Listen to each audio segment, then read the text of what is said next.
जय श्री हरि भक्तों, आप सभी भक्तों पर भगवान विष्णु कृपा सदैव बनी रहे। आप सभी भक्तों को आमलकी एकादशी की हार्दिक शुभकामनाएं। भक्तों, आज हम आपको सुनाने जा रहे हैं आमलकी एकादशी की व्रत कथा, विष्णु चालीसा और विष्णु जी की आरती, जिसे आप पूजा के दौरान आप अंत तक श्रवण अवश्य करें। आप सभी भक्तों पर भगवान विष्णु कृपा सदैव बनी रहेगी। भक्तों, कथा शुरू करने से पहले अगर आप हमारे चैनल पर पहली बार आए तो हमारे चैनल को सब्सक्राइब जरूर कर ले। वीडियो पसंद आए तो लाइक करें, शेयर करें और कमेंट में विष्णु भगवान ने की जय अवश्य लिखिए और इस व्रत कथा का अंत तक श्रवण करें। तो प्रेम से बोले भगवान विष्णु की जय। मानधाता बोले कि हे वशिष्ठ जी, यदि आप मुझ पर कृपा करें तो किसी ऐसे व्रत की कथा कहिए जिससे मेरा कल्याण हो। महर्षि वशिष्ठ बोले कि हे राजन, सब व्रतों से उत्तम और अंत में मोक्ष देने वाले आमलकी एकादशी के व्रत का मैं वर्णन करता हूँ। यह एकादशी फाल्गुन माह के शुक्ल पक्ष में होती है। इस व्रत के करने से समस्त पाप नष्ट हो जाते हैं। इस व्रत का फल 1000 गोदान के फल के बराबर होता। अब मैं आपसे एक पौराणिक कथा कहता हूँ, आप ध्यान पूर्वक सुनिए। एक वैदिश नाम का नगर था जिसमें ब्राह्मण, क्षत्रिय, वैश्य और शूद्र चारों वर्ण आनंद सहित रहते थे। उस नगर में सदैव वेद ध्वनि गूंजा करती थी तथा पापी, दुराचारी तथा नास्तिक उस नगर में कोई नहीं था। उस नगर में चैतरथ नाम का चंद्रवंशी राजा राज्य करता था। वह अत्यंत विद्वान तथा धर्मी था। उस नगर में कोई भी व्यक्ति दरिद्र व कंजूस नहीं था। सभी नगरवासी विष्णु भक्त थे और आबाल वृद्ध स्त्री पुरुष एकादशी का व्रत किया करते थे। एक समय फाल्गुन मास के शुक्ल पक्ष की आमलकी एकादशी आई। उस दिन राजा, प्रजा तथा बाल वृद्ध सबने हर्ष पूर्वक व्रत किया। राजा अपनी प्रजा के साथ मंदिर में जाकर पूर्ण कुंभ स्थापित करके धूप, दीप, नैवेद्य, पंचरत्न आदि से धात्री आंवले का पूजन करने लगे और इस प्रकार स्तुति करने लगे। हे धात्री, तुम ब्रह्म स्वरूप हो, तुम ब्रह्मा जी द्वारा उत्पन्न हुए हो और समस्त पापों का नाश करने वाले हो। तुमको नमस्कार है। अब तुम मेरा अर्घ्य स्वीकार करो। तुम श्री रामचंद्र जी द्वारा सम्मानित हो।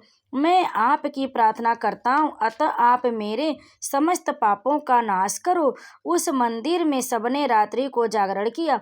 रात के समय वहाँ एक बहेलिया आया जो अत्यंत पापी और दुराचारी था। वह अपने कुटुंब का पालन जीव हत्या करके किया करता था। भूख और प्यास से अत्यंत व्याकुल वह बहेलिया इस जागरण को देखने के लिए मंदिर के एक कोने में बैठ गया और विष्णु भगवान तथा एकादशी महात्म्य की कथा सुनने लगा। इस प्रकार अन्य मनुष्यों की भांति उसने भी सारी रात जाग कर बिता दी। प्रातः काल होते ही सब लोग अपने घर चले गए तो बहेलिया भी अपने घर चला गया। घर जाकर उसने भोजन किया।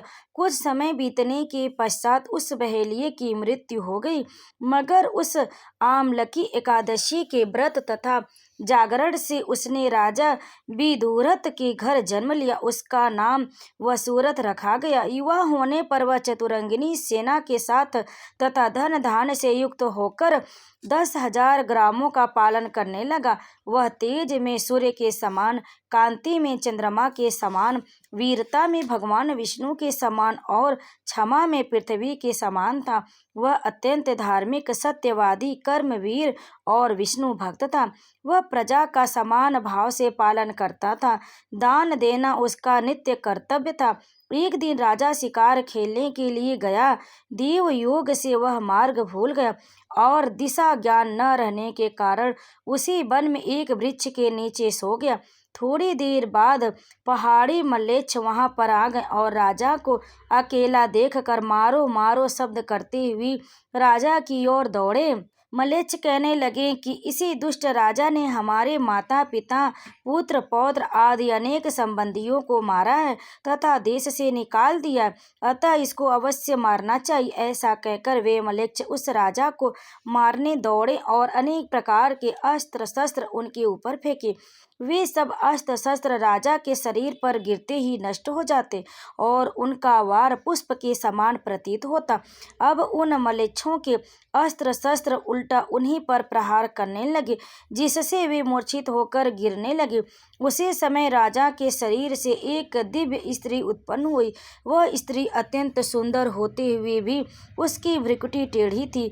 उसकी आँखों से लाल लाल अग्नि निकल रही थी, जिससे वह दूसरे काल के समान प्रतीत होती थी। वह स्त्री मलेच्छों को मारने दौड़ी और थोड़ी ही देर में उसने सब मलेच्छों को काल की गाल में पहुंचा दिया। जब राजा सोकर उठा तो उसने मलेच्छों को मरा हुआ देखकर कहा कि इन शत्रुओं को किसने मारा है? इस वन में मेरा कौन हितैषी रहता है? वह ऐसा विचार कर ही रहा था कि आकाशवाणी हुई, हे राजा, इस संसार में विष्णु भगवान के अतिरिक्त कौन तेरी सहायता कर सकता है? इस आकाशवाणी को सुनकर राजा अपने राज्य में आ गया और सुखपूर्वक राज्य करने लगा। महर्षि वशिष्ठ जी बोले कि हे राजन, यह आमलकी एकादशी के व्रत का प्रभाव था। जो मनुष्य इस आमलकी एकादशी का व्रत करते हैं वे प्रत्येक कार्य में सफल होते हैं और अंत में विष्णु लोक को जाते हैं। तो प्रेम से बोलिए विष्णु भगवान की जय। भक्तों, अब आइए सुनते हैं एकादशी के दिन विष्णु चालीसा। विष्णु सुनिए विनय सेवक की चितलाय, कीरत कुछ वर्णन करूं दीजिए ज्ञान बताए। नमो विष्णु भगवान खरारी, कष्ट न सामने अखिल बिहारी। प्रबल जगत में शक्ति तुम्हारी, त्रिभुवन फैल रही उजियारी। सुंदर रूप मनोहर सूरत, सरल स्वभाव मोहिनी मूरत। तन पर पीताम्बर यति सोहत, बैजंती माला मन मोहत। शंख चक्र कर गदा विराजे, देखत दैत्य असुर दल भाजे। सत्य धर्म मद लोभ न गाजे, काम क्रोध मद लोभ न छाजे। संत भक्त सज्जन मनरंजन, धनुज असुर दुष्टन दल खंजन। सुख उपजाय कष्ट सब भंजन, दोष मिटाय करत जन सज्जन। पाप काट भव सिंधु उतारण, कष्ट नसा कर भक्त उबारण। करत अनेक रूप प्रभु धारण, केवल आप शक्ति के कारण। धरणी धेनु बन तुम ही पुकारा, तब तुम रूप राम का धारा। भार उतार असुर दल मारा, रावण आदिक को संहारा। आप वराह रूप बनाया, हिरणाक्ष को मार गिराया। धर मत्स्य तन सिंधु बनाया, 14 रत्नन को निकलाया। अमिलक असुरन द्वंद मचाया, रूप मोहिनी आप दिखाया। देवन को अमृत पान कराया, असुरन को छवि से बहलाया। कूर्म रूप धर सिंधु मझाया, मंदाचल गिर तुरत उठाया। शंकर का तुम फंद छुड़ाया, भस्मासुर को रूप दिखाया। वेदन को जब असुर डुबाया, कर प्रबंध उन्हें ढूंढवाया। मोहित बन कर खल ही नचाया, उसहीं कर से भस्म कराया। असुर जलंधर अति बलदाई, शंकर से उनकी न लड़ाई। हार पार शिव सकल बनाई, कीन सती से छल खल जाई।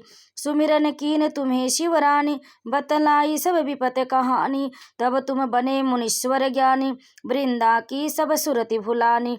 देखत तीन धनुज सैतानी, वृंदा आए तुम्हें लिपटानी। हो स्पर्श धर्म क्षति मानी, हना असुर उर शिव सैतानी।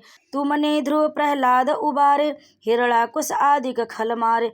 गणिका और अजामिल तारे, बहुत भक्त भव सिंधु उतारे। हरहु सकल संताप हमारे, कृपा करहु हरि सिरजनहारे। देखहु मैं निज दरस तुम्हारे, दीन बंधु भक्तन हितकारे। चाहत आपका सेवक दर्शन, करहु दया अपनी मधुसूदन। जानहु नहीं योग्य जब पूजन, होय यज्ञ स्तुति अनुमोदन। शील दया संतोष सुलक्षण, विदित नहीं व्रत बोध विलक्षण। करहु आपका किस विधि पूजन, कुमति विलोक होत दुख भीषण। करहु प्रणाम कौन विधि सुमिरन, कौन भांति मैं करहु समर्पण। सुर मुनि करत सदा सेवकाई, हर्षित रहत परम गति पाई। दीन दुखिन पर सदा सहाई, निज जन जान लेव अपनाई। पाप दोष संताप नसाओ, भव बंधन से मुक्त कराओ। सुख संपत्ति दे सुख उपजाओ, निज चरणन का दास बनाओ। निगम सदा ए विनय सुनावे, पढ़े सुने जो जन सुख पावे। भक्त हृदय में वास करे, पूर्ण कीजिए काज। शंख चक्र और गदा पद्म, हे विष्णु महाराज। प्रेम से बोलिए भगवान विष्णु की जय। भक्तों, अब आइए सुनते भगवान विष्णु की आरती। ओम जय जगदीश हरे, स्वामी जय जगदीश हरे। भक्त जनों के संकट क्षण में दूर करे, ओम जय जगदीश हरे। जो धावी फल पावी, दुख बिन से मन का, सुख संपत्ति घर आवे, कष्ट मिटे तन का। ओम जय जगदीश हरे। मात पिता तुम मेरे, शरण गहूँ किसकी, स्वामी शरण गहूँ किसकी, तुम बिन और न दूजा, आश करूं जिसकी। ओम जय जगदीश हरे। तुम पूर्ण परमात्मा, तुम अंतर्यामी, पार ब्रह्म परमेश्वर, तुम सबके स्वामी।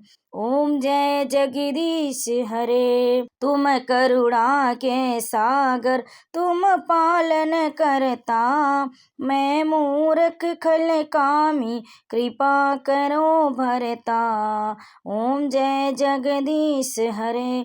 तुम हो एक अगोचर, सबके प्राणपति, किस विधि मिलूं दया में, तुमको मैं कुमति। ओम जय जगदीश हरे। दीन बंधु दुख हरता, तुम ठाकुर मेरे, प्रभु तुम ठाकुर मेरे, अपने हाथ उठाओ, द्वार पड़ा तेरे। ओम जय जगदीश हरे। विषय विकार मिटाओ, पाप हरो देवा, स्वामी पाप हरो देवा, श्रद्धा भक्ति बढ़ाओ, संतन की सेवा। ओम जय जगदीश हरे। तन मन धन और संपत्ति, सब कुछ है तेरा, तेरा तुझको अर्पण, क्या लागे मेरा। ओम जय जगदीश हरे। श्री जगदीश जी की आरत, जो कोई नर गावे, कहत शिवानंद स्वामी, कहत शिवानंद स्वामी, सुख संपत्ति पावे। ओम जय जगदीश हरे। ओम जय जगदीश हरे। ओम जय जगदीश हरे। प्रभु जय जगदीश हरे। भक्त जनों के संकट क्षण में दूर करे। ओम जय जगदीश हरे। प्रेम से बोलिए भगवान विष्णु की जय। भक्तों, कथा को अंत तक श्रवण करने के लिए आप सभी का बहुत बहुत धन्यवाद। अगर आपको हमारी यह कथा और वीडियो पसंद आए तो वीडियो को लाइक ज़रूर करें, शेयर करें और कमेंट में विष्णु भगवान की जय लिखकर हमारे चैनल को सब्सक्राइब जरूर कर ले। आप सभी भक्तों पर भगवान विष्णु की कृपा सदैव बनी रहे। प्रेम से बोलिए भगवान विष्णु माता लक्ष्मी जी की जय। सभी देवी देवता की जय।